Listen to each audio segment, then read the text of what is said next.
do Gênesis ao Apocalipse, falando sobre fé. E nós já temos aqui o primeiro vídeo, pode acessar, nós tivemos aqui, está aqui em vídeos ao vivo, portanto foi uma live que nós fizemos falando sobre fé. E hoje nós estamos aqui neste lugar muito abençoado para dar continuidade e falarmos sobre a fé que conquista, a fé que toma posse, a fé que recebe. Então eu quero convidar a todos vocês para se inscrever no canal, para compartilhar o vídeo, para deixar o seu comentário. E você que ama a palavra de Deus, você que quer aprender mais sobre as Escrituras da maneira correta, eu convido você a se inscrever no canal, ativar o sininho, para que assim que a gente postar um vídeo, você receba já de primeira mão.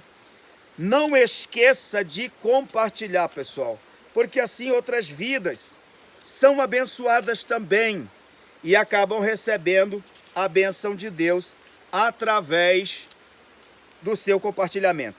Hebreus, capítulo de número 11. Hoje é um dia muito especial e nós estamos aqui gravando este vídeo para dar continuidade à série de vídeos, tá? Sobre este tema tão essencial, que é a fé. Eu quero que você diga comigo, olhando para Jesus, o autor e consumador da minha fé. É isto que você deve, eu devo e nós devemos fazer. Olhar para Jesus, o autor e consumador da nossa fé. Porque sem ele nada podemos fazer. Mas com ele nós vamos tomar posse de grandes vitórias. Teremos vida e vida com abundância.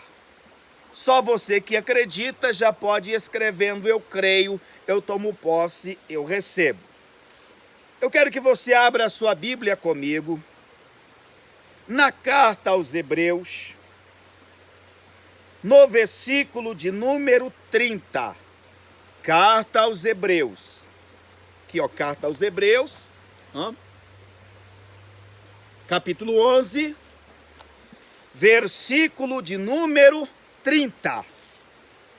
Pela fé caíram os muros de Jericó, sendo rodeados durante 7 dias. Pela fé caíram as muralhas de Jericó, sendo rodeados durante 7 dias. Vamos começar falando sobre o seguinte. A carta aos Hebreus é como se o escritor estivesse falando diretamente sobre a questão principal. Porque muito tempo fora dito o seguinte, a respeito do modo como devemos ser justificados. O que é ser justificado? É uma pessoa que está toda errada, é uma pessoa que está fazendo tudo errado, tudo fora do padrão, está fazendo todas as coisas fora do correto, do normal, do certo. Essa pessoa, ela precisa ser punida. Quando alguém comete algum crime, infelizmente, crimes são cometidos, mas quando alguém comete algum crime, ele tem que pagar. Aí nós dizemos assim, a justiça foi feita. Não é verdade? No reino de Deus, Deus resolveu fazer assim. Quando uma pessoa peca, quando uma pessoa falha, quando alguém comete um pecado, o Senhor sabe que o salário do pecado é a morte. Então alguém precisa morrer para que o pecador seja justificado. Então, ele enviou seu filho, que é o autor, o consumador da nossa fé, Jesus foi crucificado e agora todo aquele que crê em Jesus é justificado por ele. Isto é, a culpa da pessoa foi levada por Jesus. Jesus morreu a morte da pessoa. Jesus levou a culpa da pessoa. E agora o culpado, que era eu, que era você, somos inocentados, justificados. Alguém morreu em nosso lugar. Alguém tirou a nossa culpa. Por isso precisamos entender essa questão. Mas como isso sucede? Como isso acontece? Ou como isso é possível? É possível por meio da fé. É quando eu acredito que isto é verdade.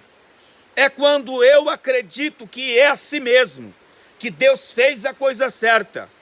Porque a Bíblia diz que, pela fé, Abraão foi justificado.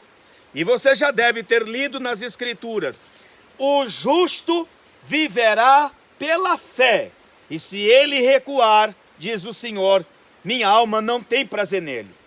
A Bíblia fala em Hebreus capítulo 11, versículo 6, ora, sem fé é impossível agradar a Deus, porque aquele que se aproxima de Deus creia que ele existe e que é galardoador daqueles que o buscam. Então, já que uma vez está estabelecido que a fé é o firme fundamento das coisas que se esperam e a prova das coisas que se não veem, logo o justo viverá pela fé. Só que tem um detalhe: a fé, ela é transcendente. A fé, ela é transcendental.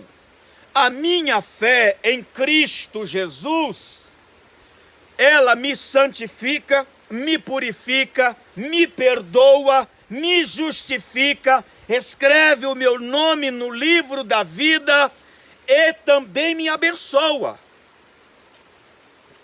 A minha fé em Jesus é como se fosse uma senha que abre as portas. É como se fosse uma chave universal que abre as portas. A minha fé, ela não só me garante uma vida em comunhão com Deus, como também a minha fé, ela garante uma vida de posses. A minha fé me garante uma vida de posses, isto é, eu posso ser muito rico, muito próspero, muito abençoado, e o motivo de eu ser rico, de eu ser próspero, de ser muito abençoado, é a minha fé.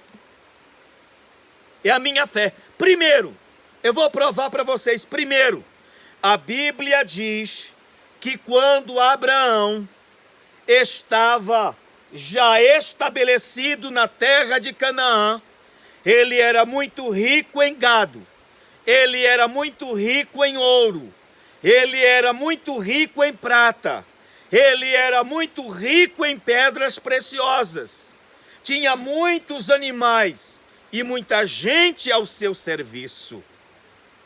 E como é que a Bíblia se refere a Abraão? O pai na fé. O primeiro de nós para crer em Deus do modo como ele se agrada.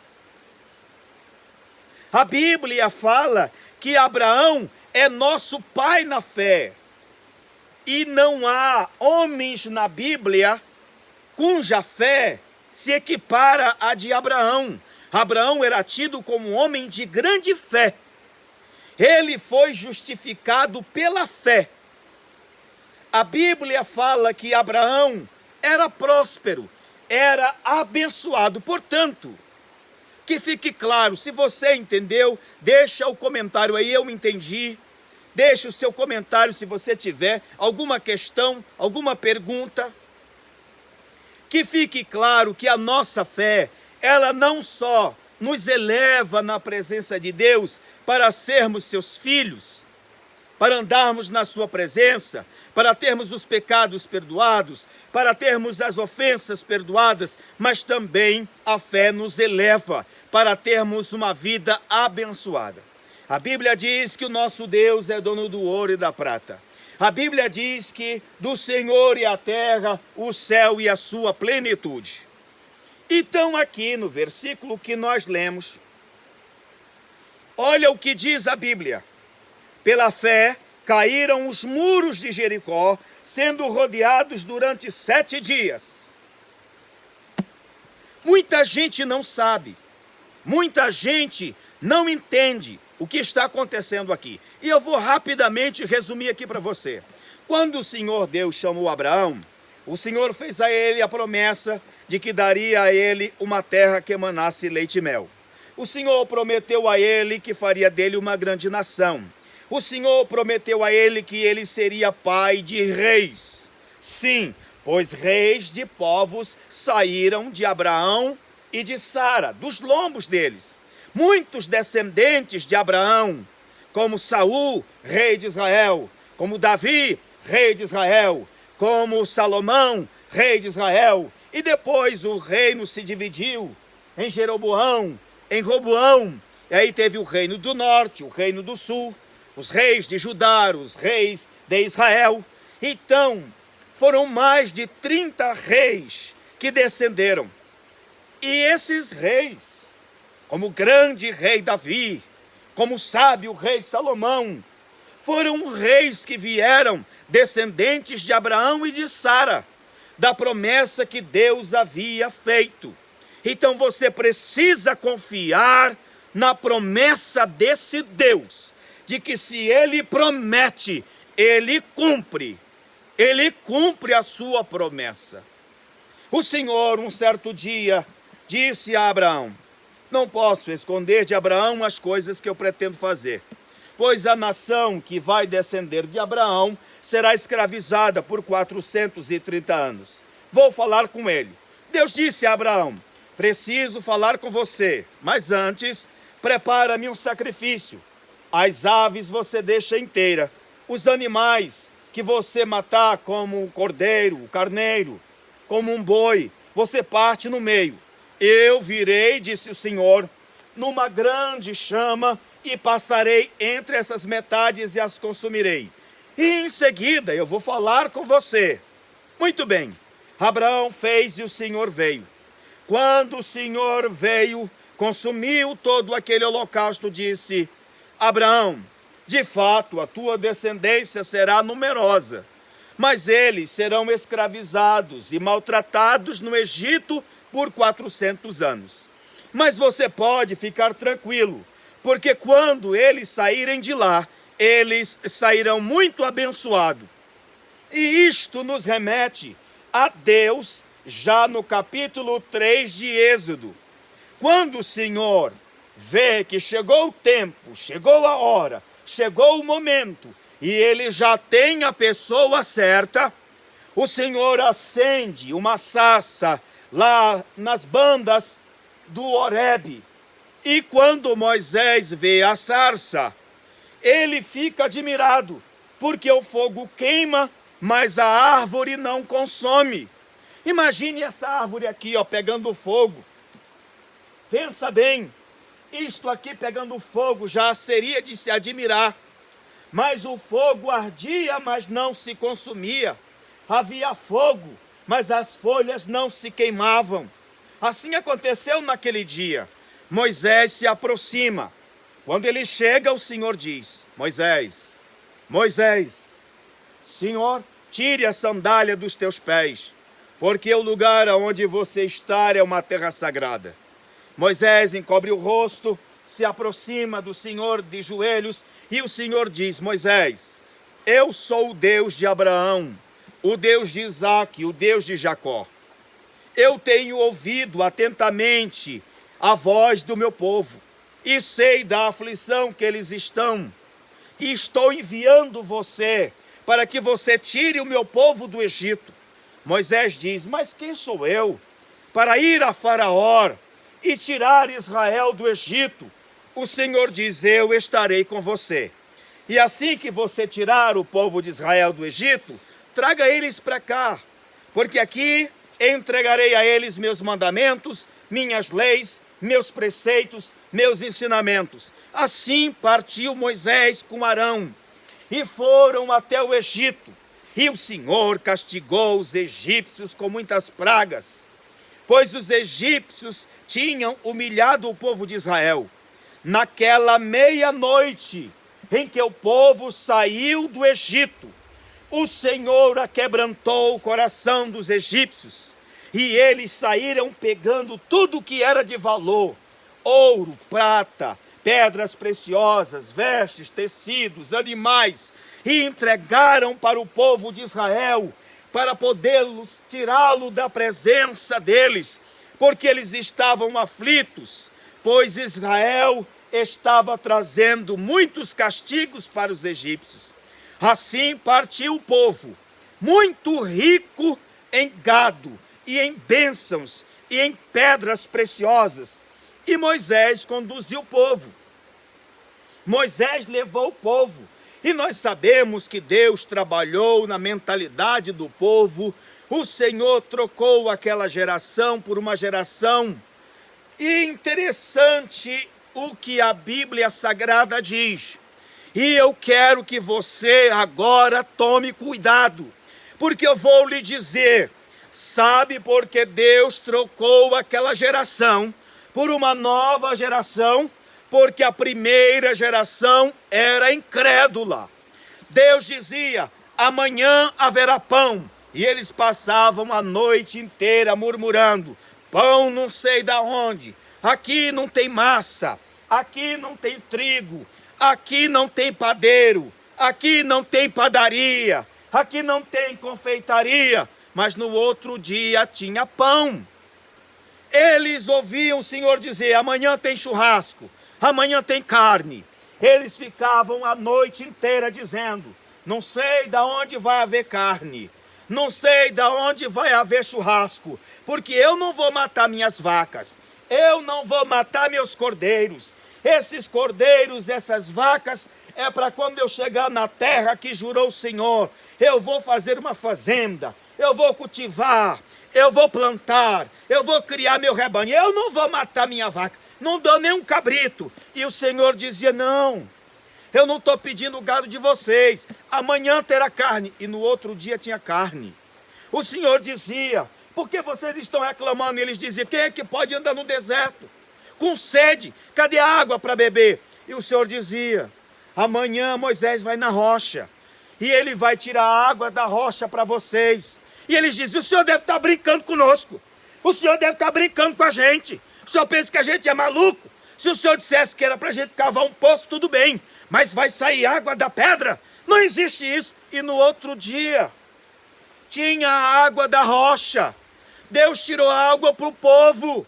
Então Deus ficou irado contra aquela geração e disse: dos que saíram do Egito de 40 anos para cima, ninguém vai entrar na terra que eu jurei que daria a Abraão.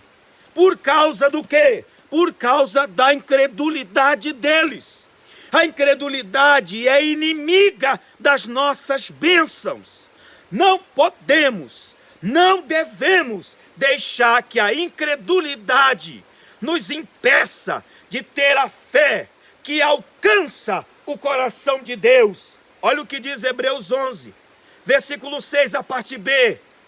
Aquele que se aproxima de Deus creia que Ele existe e que abençoa aqueles que acreditam nele.